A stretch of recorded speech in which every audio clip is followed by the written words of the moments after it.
단주자 예배 소명으로 사순절 셋째 주 오전 예배를 드리겠습니다.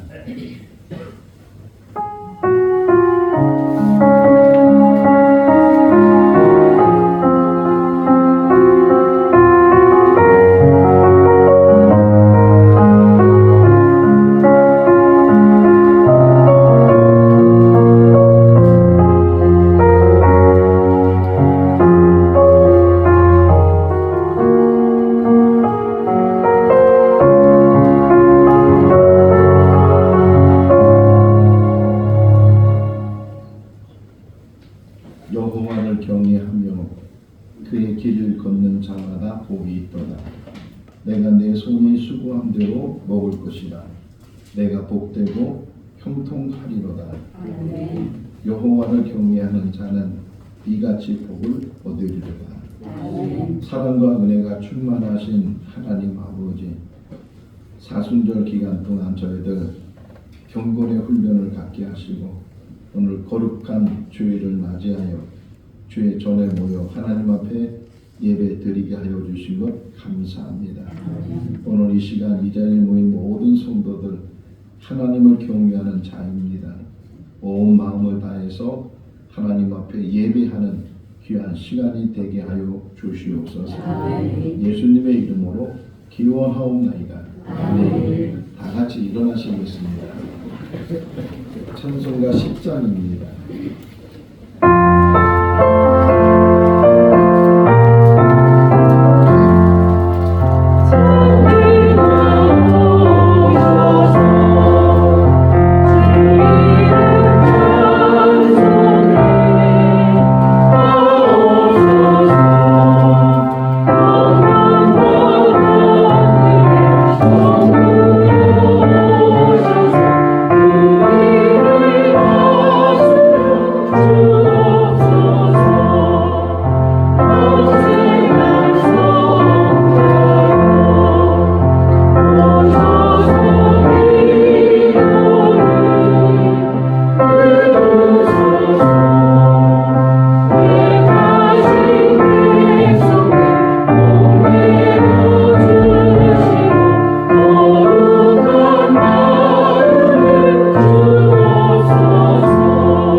한 주간을 되돌아보면서 참여하는 시간이 되겠습니다.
사랑이 많으신 하나님 아버지, 오늘도 주의 손전에 모여 하나님 앞에 예배할 수 있도록 인도하여 주신 것 감사합니다. 아멘. 감히 하나님 앞에 나올 수 없는 죄인들입니다. 일주일간의 삶을 뒤돌아봐도 한시도 하나님 앞에 바로 서지 못하고 마음으로나 말로나 행함으로 부끄러운 삶을 살았던 우리들입니다. 그럼에도 불구하고 주의 전에 나와 예배할 수 있는 것은 주님의 공로요 주님의 은혜인 줄로 믿습니다. 아멘. 우리를 대신해서 십자가에 죽으시고 흘리신 보혈을 통해서 우리의 모든 죄를 다 씻어주시고 사하여 주신 줄로 믿습니다. 아멘. 또 십자가 붙들고 예배자로 세움을 받는 우리 모두가 되게 하여 주시옵소서. 아멘. 우리를 구원하신 예수님의 이름으로 기도하옵나이다. 아멘. 사도신경으로 신앙을 고백합니다. 나는 전능하신 아버지 하나님 천지의 창조주를 믿습니다. 나는 그의 유일하신 아들 우리 주 예수 그리스도를 믿습니다. 그는 성령으로 잉태되어 동정녀 마리아에게서 나시고 본디오 빌라도에게 고난을 받아 십자가에 못 박혀 죽으시고 장사의 일 사흘 만에 죽은 자 가운데서 다시 살아나셨으며 하늘에 오르시어 전능하신 아버지 하나님 우편에 앉아 계시다가 거기로부터 살아있는 자와 죽은 자를 심판하러 오십니다. 나는 성령을 믿으며 거룩한 공교회와 성도의 교제와 죄를 용서받는 것과 몸의 부활과 영생을 믿습니다. 아멘. 자리에 앉으시겠습니다. 저희가 279장입니다. 아멘.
사랑과 은혜가 풍성하신 하나님 아버지, 거룩한 사순절의 시간을 지나며 주님 앞에 오늘 예배드리게 하여 주심에 감사를 드립니다.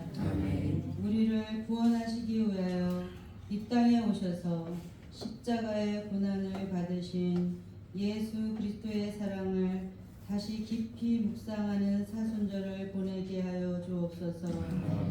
주님, 우리는 너무나도 연약하여 말씀대로 살겠다 다짐하지만은 또 세상을 따르며 우리의 욕심과 교만으로 내가 주인이 되어 살아 주님 마음을 아프게 할때가 많았던 것을 고백합니다. 주여, 우리의 모든 죄악을 용서하여 주시옵소서. 이 사순절 기간 동안 더욱 낮아지고 더욱 겸손한 마음으로 예수 그리스도의 사랑을 따르도록 도와주소서. 하나님, 이 나라를 위하여 기도드립니다. 이 나라를 지켜주시고 우리 국민들이 주님 안에 평안히 살도록 지켜주옵소서. 하나님 아버지, 이번 다가오는 3월 15일에는 우리 교회에 처음으로 장로 피택이 있습니다.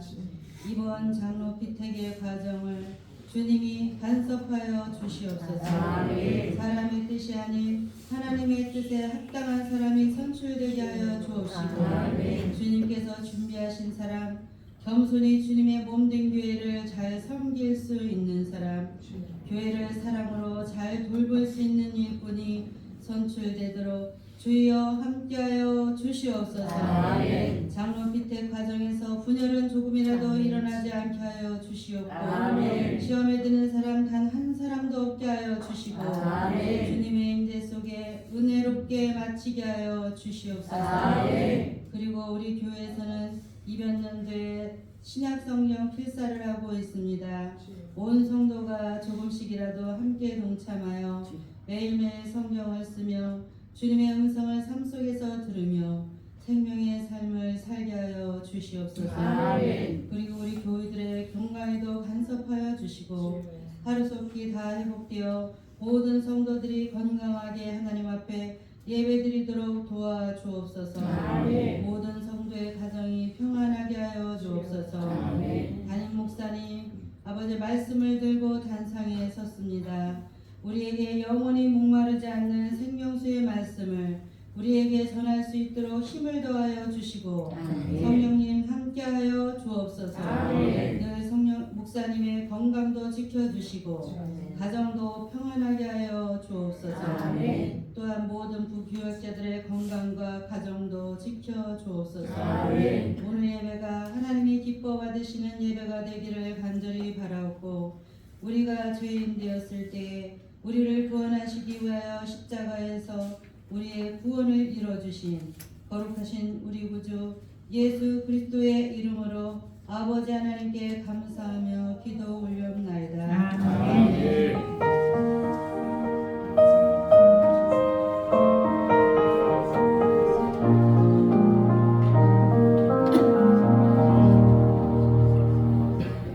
오늘 주신 하나님의 말씀은 시편 34편 1절에서 11절 말씀입니다. 구약성경 824쪽 시편 34편 1절에서 11절 말씀 교독하겠습니다. 내가 여호와를 항상 순축하며 내 입술로 항상 주를 찬양하리이다. 내 영혼이 여호와를 사랑하니 구원하는 자의 이름을 듣고 기뻐하리로다. 나와 함께 여호와를 강대하시다 하며 함께 그의 이름을 높이세. 내가 여호와께 간구하니 내게 응답하시고 내 모든 두려움에서 나를 건지셨도다. 그들이 주를 앙망하고 광채를 내었으니 그들의 얼굴은 부끄럽지 아니하리로다. 이 공고한 자가 부르짖음에 여호와께서 들으시고 그의 모든 환난에서 구원하셨도다. 여호와의 천사가 주를 경외하는 자를 둘로 진치고 그들을 건지시는도다. 너희는 여호와의 선하심을 맛보아 알지어다. 그에게 피하는 자는 복이 있도다. 너희 성도들아 여호와를 경외하라. 그를 경외하는 자에게는 부족함이 없도다. 젊은 사자는 비평하여 줄일지라도 여호와를 찾는 자는 모든 곳에 뾰족함이 없으리로다. 같이요. 너희 자녀들아 와서 내 말을 들으라. 내가 여호와를 경외하는 법을 너희에게 가르치리로다. 아멘. 존귀의 찬양대가 하나님께 찬양을 드리겠습니다.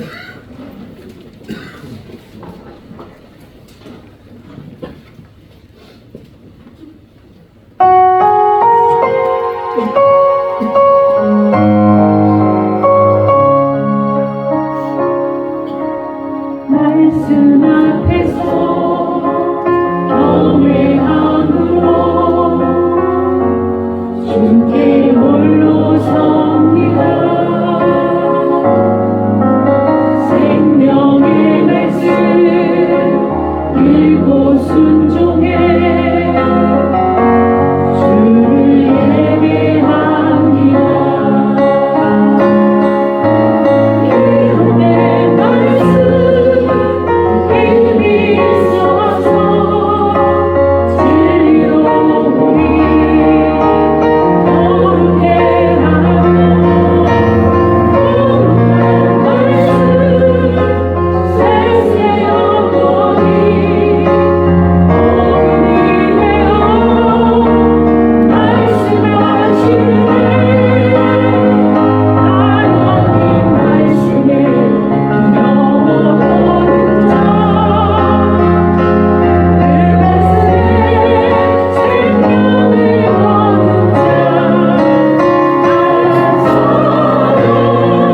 자, 찾으시기를 주님의 약속을 믿어. 하나님 말씀에 운명을 모은 자, 순종하며 주 따라가는 자, 영원한 하나님 나라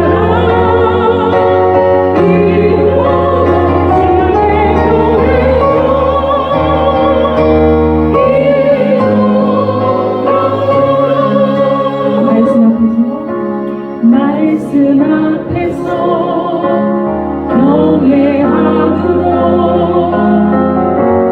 주께 홀로 섭니다. 생명의 말씀 읽고 순종해 주를 예배합니다.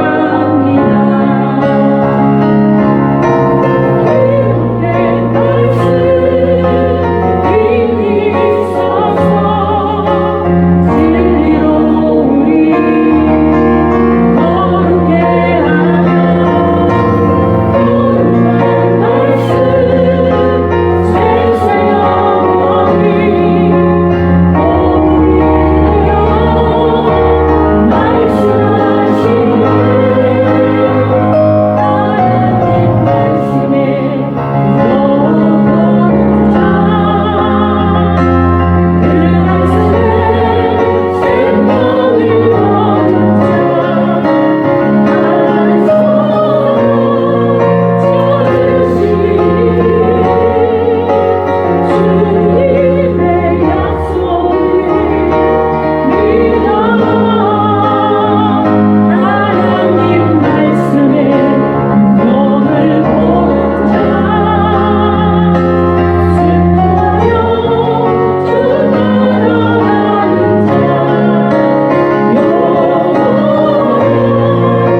한 4살, 5살 때 한번 여러분 스스로가 생각해 보면 밥상에서 밥을 먹게 되면 어머니나 아버지가 그 4살, 5살 땐 우리들에게 무슨 말을 제일 많이 할까요? 많이 먹어라. 또 흘리지 말고 먹어라. 천천히 먹어라. 뭐 또는 남기지 마라. 또는 골고루 먹어라. 이렇게 여러 가지 이제 말을 들으면서 우리가 밥을 먹고 성장했습니다. 특별히 이 골고루 먹어라. 이 말은 무슨 말이에요? 편식하지 마라.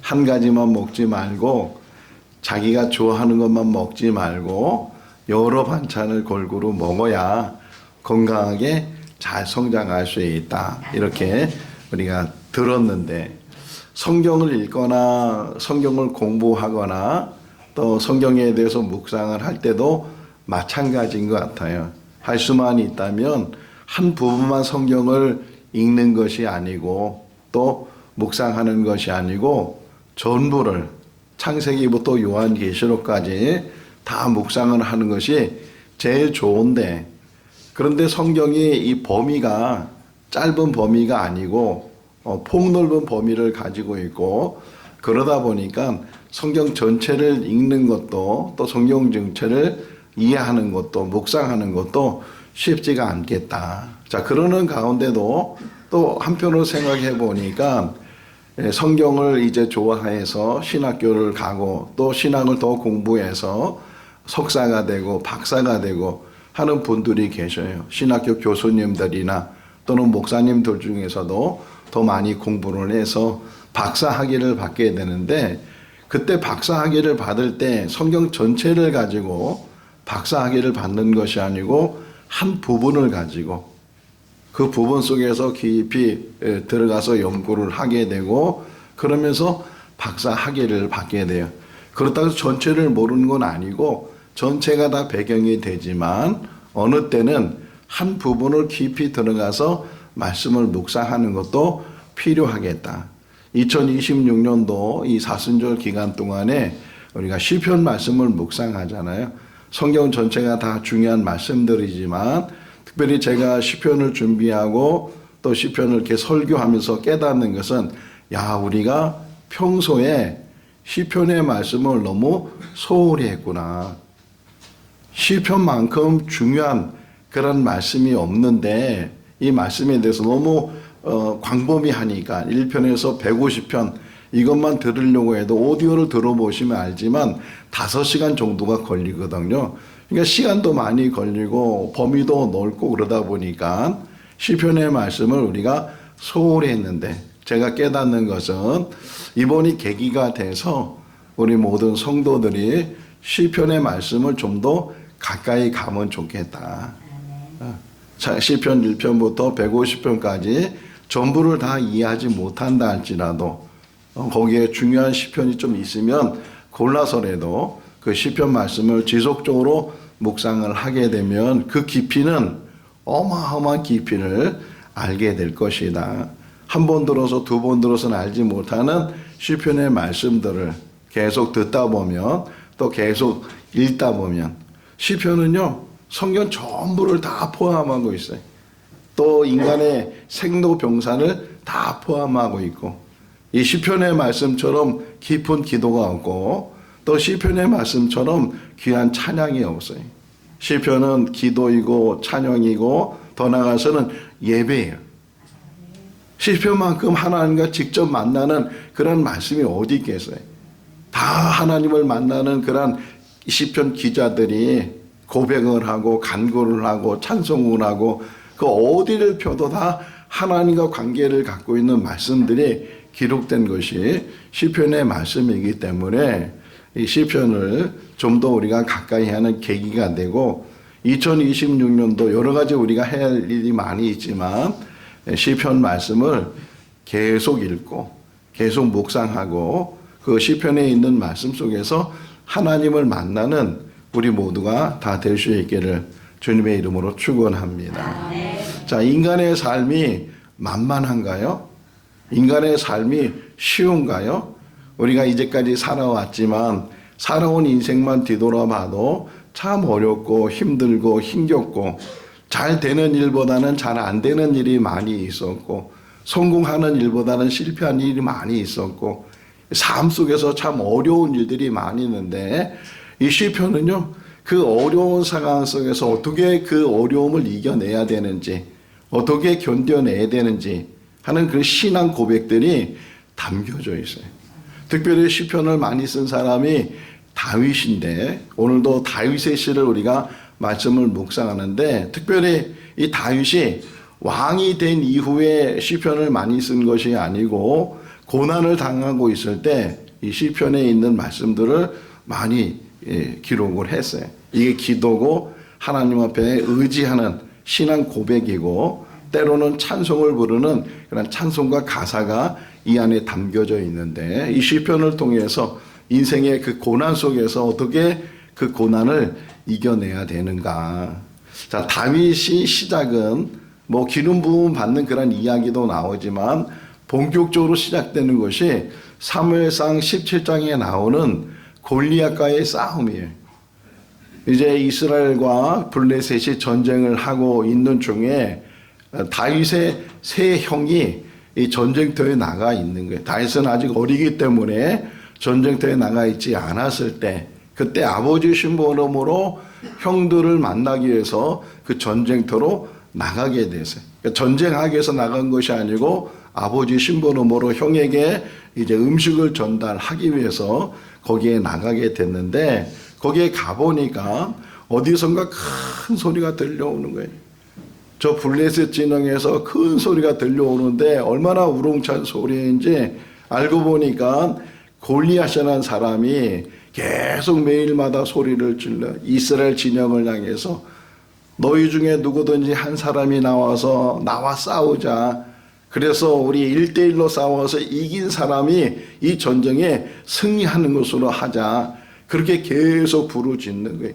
근데 그 골리앗이라는 사람이 얼마나 덩치가 좋은지 또 어릴 때부터 그는 전쟁터에 살았기 때문에 전쟁을 얼마나 많이 경험했는지 또 머리에서 발끝까지 다 무장을 하고 그러고서 소리 질러대는데 아무도 나서는 사람이 없었어. 오직했으면 사울이 말하기를 누구든지 골리앗과 싸워서 그리고 만약에 이기게 되면 내 사위를 삼겠다라고 이렇게 얘기를 해도 그 누구도 나가지 않고 있을 때 다윗이 그 말을 듣고 분개하면서 감히 하나님을 모욕한다고 내가 나가서 골리앗과 싸우겠다고 그는 군인도 아니고 또 경험도 없는 사람이 어제 아버지의 양을 쳤던 목동이었고 그가 배운 기술이 있다면 양을 지키는 것 그 정도의 그 기술을 가지고 그 거대한 사람 완전 무장한 사람 전쟁의 경험이 많은 사람 그 사람을 향해서 자기가 나가서 싸우겠다고 어쨌든 우리가 잘 알고 있는 것처럼 결국 다윗이 나가서 골리앗을 죽이게 되고 그 일로 인해서 이스라엘 군인이 이기게 돼요. 자, 근데 여기까지는 너무 좋은 이야기인데 그 이야기를 통해서 사람들이 너무 기뻐하고 너무 즐거워하고 너무 행복하고 그러면서 노래 가사를 만들었는데 사울은 천천히요 다윗은 만만이다.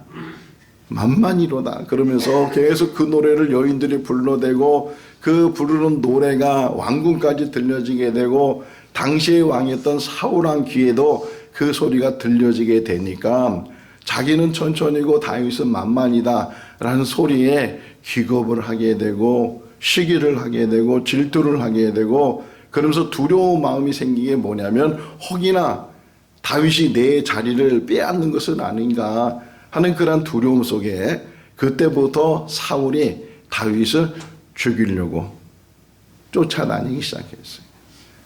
다윗이 한 일은 나라를 구한 일이고 왕을 도운 일이고 좋은 일을 했는데 오히려 그것이 빌미가 돼서 그때부터 사울이 죽을 때까지 도망을 다니는 거예요. 처음에는 뭐 숨을 곳이 여러 군데 있어서 그것으로 도망다니면서 숨고 그랬는데 계속해서 추적해오는 사람들 사울왕이 또 추적해오기도 하고 그러다 보니까 숨다 보니까 이제는 더 이상 그 나라 안에서 이스라엘 나라 안에서 숨을 곳이 없게 되고 결국은 이 다윗이 도망간 곳이 어디냐면 블레셋 진영까지. 골리앗이요 가드 사람이거든요. 그런데 다윗이 어디로 도망갔냐? 그 가드로 도망간 거예요. 자기가 죽인 골리앗의 그 고향으로 도망을 갔어요. 우선은 피신을 해야 되겠다 그런 생각으로 거기를 도망을 가게 됐는데 그 블레셋 사람들이 다윗을 모르겠어요. 왕한테 그때 아기스라는 왕이 있었는데 그 아기스 왕에게 신하들이 그 블레셋 백성들이 말하기를 저가 바로 그 사람이라고, 저 이스라엘 여자들이 불렀던 사울은 천천히요 다윗은 만만이라고 했던 그 다윗이 바로 저 사람이라고 그렇게 지목을 하고 있을 때 이 다윗이 덜컥 겁이 났어요. 그래가지고서 다윗이 거기서 미친 짓을 하는 거예요. 미친 짓을 하고서 침을 질질 흘려가면서, 그러니까 그 아기스가, 가드왕 아기스가 그 사람을, 다윗을 보면서 아니 미치광이를 데려왔냐고, 저 미치광이를 내쫓으라고, 이렇게 해서 다윗이 거기서 죽음을 모면하고 나오게 됐어요. 자, 시편을 볼 때 뭘 제일 먼저 보라 그랬죠? 시편을 볼 때 제목을 보라 그랬어요. 제목. 그 옆에 붙어 있는 제목을. 자, 34편 제목을 한번 읽어볼까요? 시작.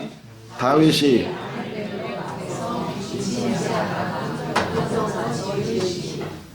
여기서 나오는 아비멜렉이라는 말은 블레셋 왕을 호칭을 해요. 애굽 왕을 바로 이렇게 말하는 것처럼 블레셋 왕들을 아비멜렉 이렇게 말하는. 그냥 가드 사람 아기스가 그 블레셋의 왕으로 있을 때 거기까지 도망을 갔다가 그만 죽음 앞에 서게 되니까 그가 미친 짓을 해서, 그래서 거기서 죽음을 모면하게 되고 나오게 됐을 때 뭐라고요? 지은 시다. 이 시가. 그리고 좀 이게 신학적으로 좀 더 설명을 하면 이 시는 답간체라는 시예요. 답간체. 그럼 답간체가 뭐냐? 이렇게 또 우리가 이해를 해야 되는데, 예를 들면 쉽게 얘기하면 우리 어린아이들이 이제 한글을 배울 때 가, 나, 다, 라, 마, 바 이렇게 쭉 나가잖아요. 이 답간체는 게 뭐냐면 그 히브리어의 알파벳 순서대로 시를 짓는 거예요. 첫 자가 이게 알파벳 처음 나오는 거, 두 번째 줄이 이제 두 번째 나오는 거. 알파벳의 히브리 사람들은 22개를 가지고 있어요. 그러니까 절수를 보면 22절까지 있잖아요. 한 절 한 절을 이렇게 가나다라 순서대로 그런 것처럼 그렇게 시를 지었단 말이에요. 이 대표적인 답간체는 성경에서 제일 긴 장이 어디 장이에요? 시편 119편. 근데 그게 답간체로 돼 있어요. 근데 한 번의 답간체가 아니고 여러 번의 답간체를 통해서 이 시를 만들었는데, 어쨌든 그건 나중에 또 설명할 기회가 있으면, 어쨌든 이렇게 미친 짓을 하고 죽음의 문턱에서 살아난 다윗이 쓴 시다. 근데 이 시를 다시 읽어보면 다시 하나님을 원망하거나 하나님을 불평하거나 하나님에 대해서 내가 왜 이런 고난을 당해야 되냐고, 내가 왜 이렇게 어려움을 당해야 되냐고 부르짖는 것이 아니고, 1절을 보게 되면 내가 오히려 하나님을 항상 손축하고 내가 하나님을 항상 찬송하겠습니다. 원망과 불평은 찾아볼 수가 없어요. 그 위경을 가운데서 그가 간신히 목숨을 살아난 그런 상황 속에서도 그가 하나님을 향해서는 항상 그를 경외하고 그를 의지하고 그를 신뢰하는 그런 모습을 우리에게 보여주고 있어요. 오늘 제목이 여호와를 경외하는 성도라는 제목을 가지고 말씀을 묵상해요. 우리 교회 표가 착하고 충성된 성도라는 표를 가지고 1년 동안 말씀을 묵상하는데, 성도가 어떤 사람이냐? 성도는 하나님이 택한 사람일 뿐만 아니라 우리 입장에서 볼 때는 하나님을 경외하는 사람들. 그 하나님을 경외하는 사람들이 어떻게 경외해야 되는가? 항상 잘 될 때나 잘 안 될 때나, 성공할 때나 실패할 때나, 위경에 있을 때도 공고함이 있을 때도 항상 변함없이 동일하게 하나님을 경외하시는 그런 믿음의 삶이 우리 삶이 돼야 될 줄로 믿습니다. 어떤 사람에게는 친구가 많은데 근데 실상 그 친구들을 찾아보면, 친구들을 보면 그 사람이 뭔가 자기에게 도움이 될 때, 그때 친구가 되는 사람이 많아요. 근데 막상 그 사람이 어려움을 당하게 되고 또 있었던 거 다 잃어버리게 되고 그러다 보면 그렇게 가까웠던 친구란 사람들이 다 도망가요. 다 외면해요. 다 멀어져요. 이게 세상의 친구들이. 우리의 신앙도 그럴 수가 있다는 게, 좀 형편이 좋아지고 좀 나아지고, 우리 그런 말 듣잖아요. 오늘 새로 나오신 분도 계시는데, 교회 가면 뭐든지 잘 된다고, 교회 가면 뭐 물질도 건강도 자녀들도 잘 된다고, 뭐 더 깊이 들어가면 틀린 말은 아니겠지만 교회 나온다고 모든 게 형통하고 모든 게 잘 된다고, 그럼 우리 벌써 잘 돼 있어야 되잖아요. 그렇지 않다는 거예요. 어떤 상황에도 정말 좋은 친구는 잘 되든지 잘 안 되든지 변함없이 늘 가까이 하는 사람, 좋은 성도는 바로 이런 성도가 되는 거예요. 어떤 상황에서도 하나님에 대해서 신뢰하고 하나님을 의지하고 하나님께 맡기면서 사는 사람, 그런 삶 속에서 하나님께서도 응답해 주시고 하나님께서 그 위경 가운데서도 구원해 주시는 분이시다. 6절을 보게 되면 공고한 자라는 말이 나와요. 공고한 자. 정말 공고한 거예요. 외롭고 힘들고 아무도 도와주는 자가 없고 아무도 돌보는 자가 없고 아무도 관심 갖는 자가 없는 그러한 상황에 있을 때, 죽음의 위경 속에 있을 때도 하나님께서는 외면하지 않으시고 그 환난 가운데서 구원하시는 분이 하나님이시다. 7절 말씀에 보게 되면 천군 천사가 진을 치고 그 위경 가운데서도 보호하시는 분이 하나님이시고 하나님의 천사들이 우리와 함께하고 있다고 그가 고백을 하고 있어요. 문제. 보고서도 몰라요. 들어서도 몰라요. 맛을 보고 맛을 아는 샘표간장. CM송이 있죠? CM송이 있어요. 자, 문제는 뭐냐면 이 CM송이 몇 년도에 만들어졌을까요? 또 누가 불렀을까요? 틀려도 괜찮아요. 75년. 할렐루야. 자, 언제 만들어져? 들어본 기억은 나세요? 보고서도 몰라요. 들어서도 몰라요. 맛을 보고 맛을 아는 샘표 간장.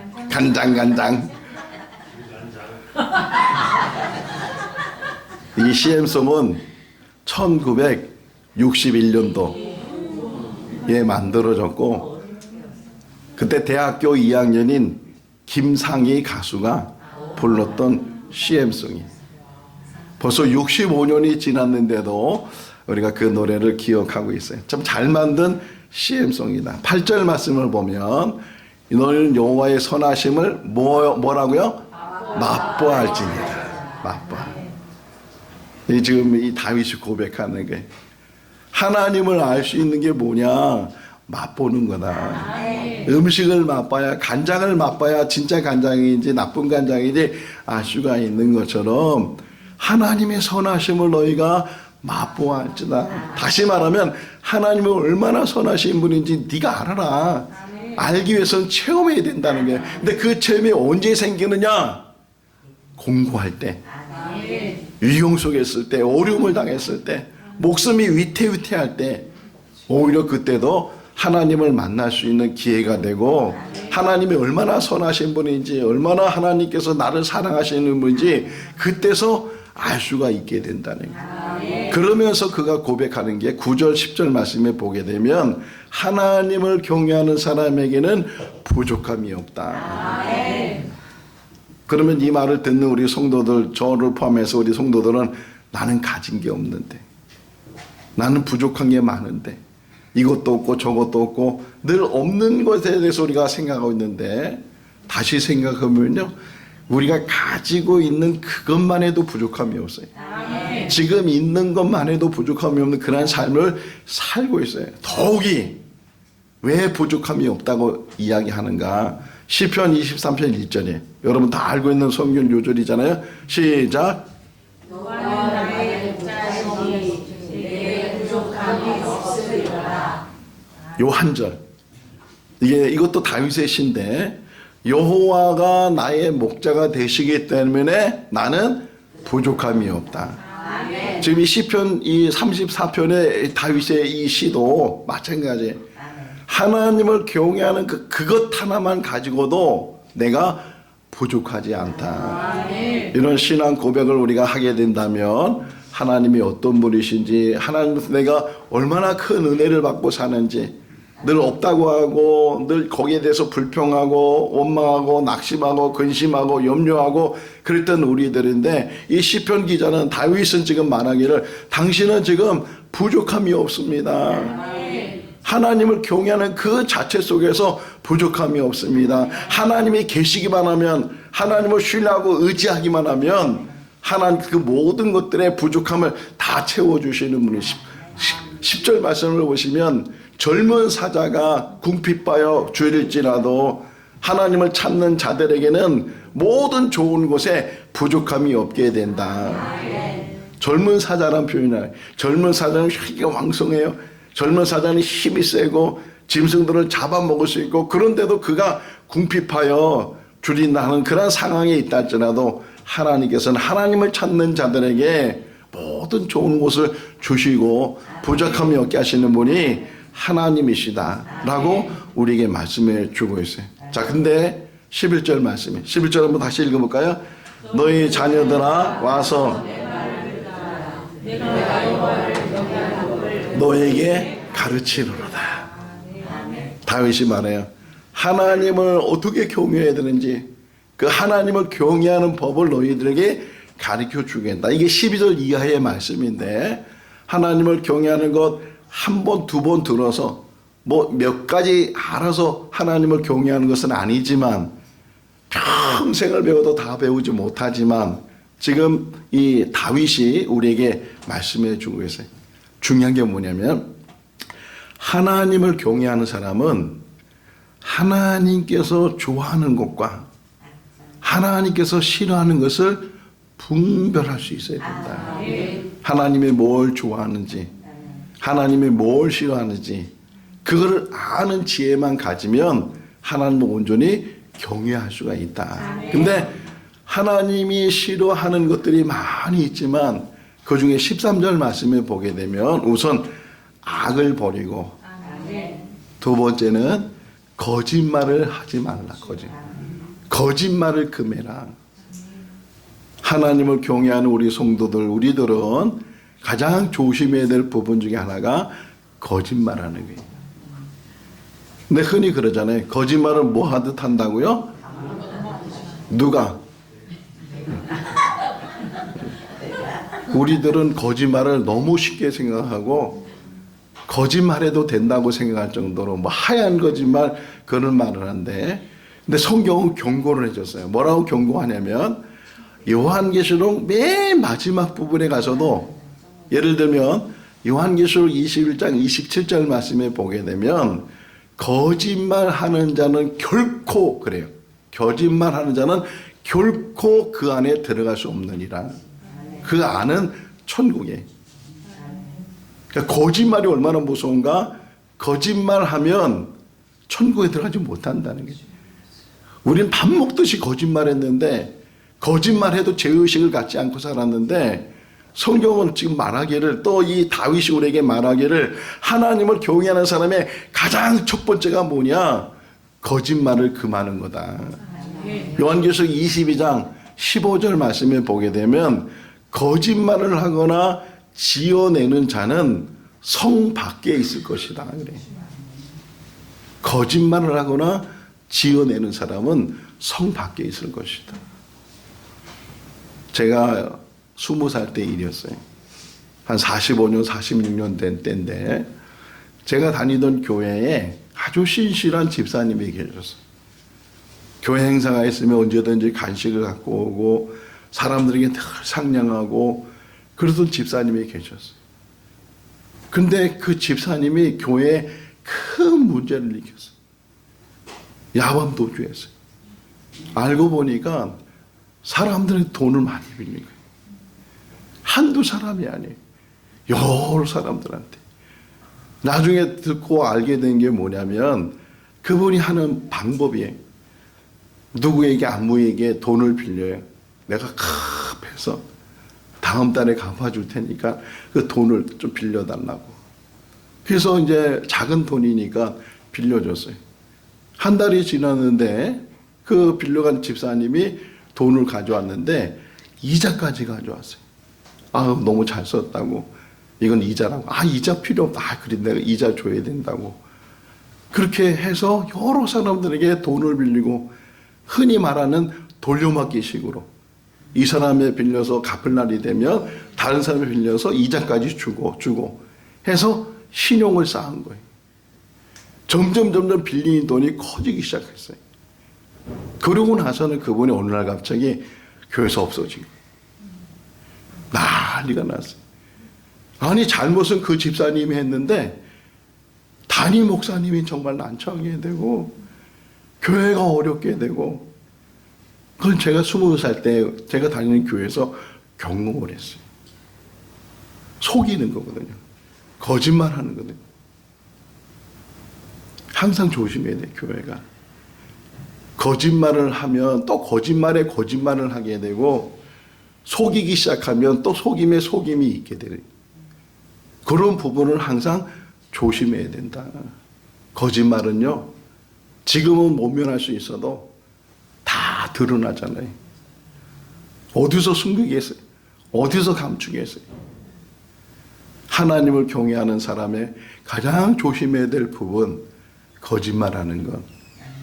지금부터라도 이것이 얼마나 무서운 죄인지 하나님이 얼마나 싫어하는 건지 하는 것들을 잘 깨닫는 우리 모두가 다 될 수 있기를 바랍니다. 그러면서 그 이후에 설명하는 것은 의인이에요. 의인이 어떤 사람이냐? 의인은 세상에서 뭐 정의를 외치고 그게 의인이라고 표현하는 것이 아니고 시편 1편을 보게 되면 복 있는 사람에 대한 이야기가 나오잖아요. 그러면서 맨 마지막 6절을 보게 되면 의인과 죄인을 구별해. 의인은 하나님께서 인정하시나 악인은 망하니로다 말씀하고 있는 것처럼 의인이 뭐냐? 하나님의 말씀을 붙들고 하나님 말씀 안에 순종하는 사람. 그런 의인을 하나님께서 붙들어 주시고 하나님께서 그 공고함 속에서 그 위경 가운데서 건져주시고 회복시켜 주시는 은혜가 우리 가운데 있다 하는 것을 이 시편 기자가 지금 우리에게 말씀을 하고 있어요. 마지막 하나만 더 말씀드린다면 하나님을 경외하는 사람의 참된 모습이 어디 있느냐? 예배 가운데 있어요. 오늘 이 시간 이 자리에 나와서 예배하는 우리 모두는 하나님 앞에 의인된 사람이고 하나님을 경외하는 사람인 줄로 믿습니다. 항상 예배가 중심이 되고 어떤 일이 있어도 예배 속에 사는 그런 삶. 더 나아가서는 교회 와서만 예배 드리는 것이 아니고 삶 자체가 예배가 되고 삶 자체가 하나님을 경외하는 그런 삶을 살다면 올 1년 2026년 한 해 동안에 하나님을 경외하면서 하나님이 주시는 부족함이 없는 그런 삶을 살게 될 줄로 믿습니다. 기도하겠습니다. 사랑과 은혜가 많으신 하나님 아버지, 착하고 충성된 성도의 삶을 살기를 원합니다. 하나님을 경외하는 삶을 살기를 원합니다.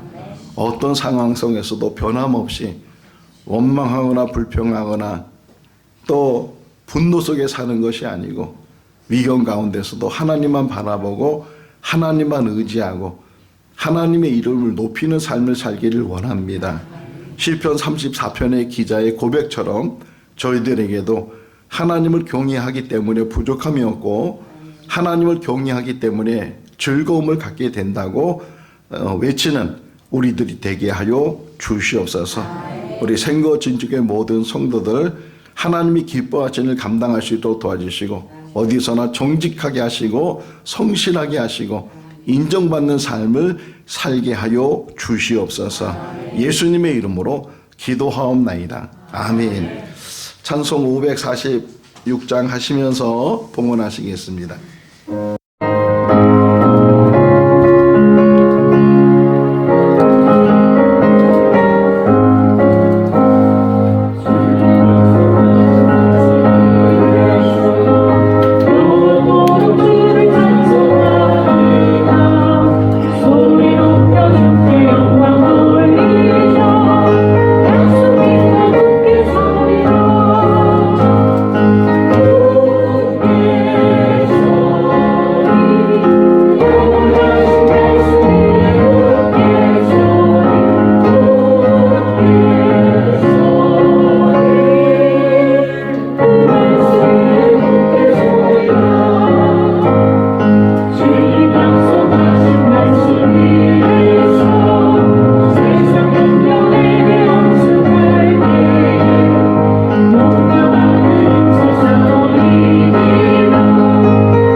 사랑의 하나님 아버지, 저희들 불러주시고 또 예배자를 세워주시고 하나님 앞에 나와 예배하며 또 귀한 물질로 봉헌하게 하여 주신 것 감사합니다.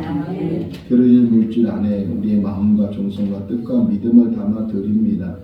오직 하나님을 경외하고 하나님만 바라보기를 원하면서 소원하면서 하나님 앞에 드린 이 예물을 받아 흡양하여 주시옵소서. 여호와를 경외하는 자에게는 그 손이 되는 모든 일마다 형통케 하신다고 말씀하셨는데 그 은혜가 성도들 가정에 있게 하여 주시옵소서. 들어가도 나가도 복을 받을 수 있는 모든 성도들 가정 되게 하여 주시옵소서. 예수님의 이름으로 기도하옵나이다. 아멘. 우리 이번 주 암송 구절 이사야 55장 6절 말씀 주보를 좀 보시고 세 번 한번 읽어보겠습니다. 너희는 여호와를 만날 만한 데 찾으라. 가까이 계실 때 그를 보라. 너희는 여호와를 만날 만한 데 찾으라. 가까이 계실 때 그를 보라. 너희는 여호와를 만날 만한 데 찾으라. 가까이 계실 때 그를 부르라. 자, 이제 덮으시고 이사야 55장 6절 말씀 시작. 너희는 여호와를 만날 만한 데 찾으라. 가까이 계실 때 그를 부르라. 할렐루야. 우리 너무 잘하셨습니다. 지금은 사순절 기간이고 셋째 주를 맞이했는데 이 사순절 기간 동안에 경건의 훈련을 잘하는 우리들이 될 수 있기를 바랍니다. 지난 주일날 전교회 수련을 잘 은혜 가운데 마쳤습니다. 함께해 주신 모든 분들, 또 이렇게 후원해 주신 모든 분들, 섬겨주신 모든 분들께 감사를 드립니다. 우리 김연아 의사님이 기도한 것처럼 다음 주일 예배 후에는 공동회의가 있습니다. 이 공동회의를 위해서 기도를 해 주시기를 바라고 3월 마지막 주일은 종료주일, 4월 첫째 주일은 부활주일인데 종료주일 때는 성찬식을 하게 되고 부활주일 때는 세례식을 하게 됩니다. 올해 세례 받으실 분들은 신청을 해 주시기를 바랍니다. 우리 전교회 신약성경 필사를 하고 있습니다. 조금씩이라도 계속 성경을 쓰는 한 해가 될 수 있기를 바라고 토요일날 오후 2시에 노방 전도를 하고 있습니다. 오늘 새로 나오신 분 계시는데 김문숙 권사님께서 전도하신 박연희 성도님 잠깐 일어나실까요? 네, 우리 환영의 박사겠습니다. 감사합니다. 네, 기도하겠습니다. 사랑이 많으신 하나님 아버지 천하보다 한 영혼을 귀하게 여기시고 또 지금도 우리에게 전도의 사명을 주셔서 땅끝까지 복음을 전하라고 말씀하셨는데 오늘 또 이렇게 귀한 우리 성도님 처음 주님의 교회에 발걸음을 하였습니다.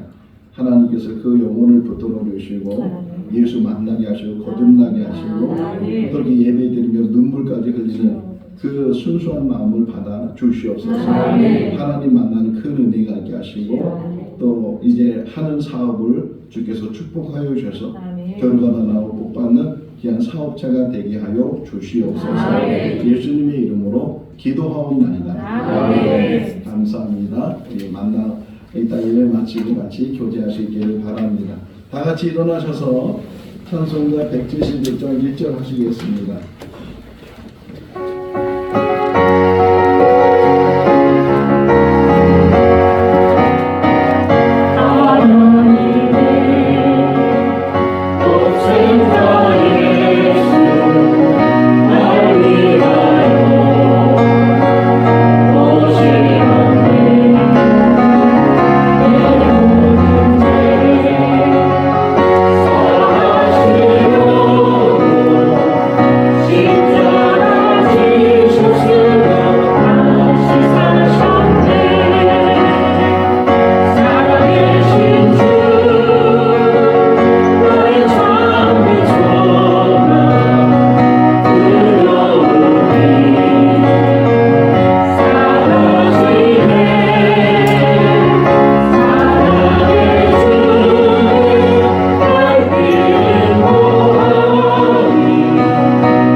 인사하겠습니다. 주님 안에서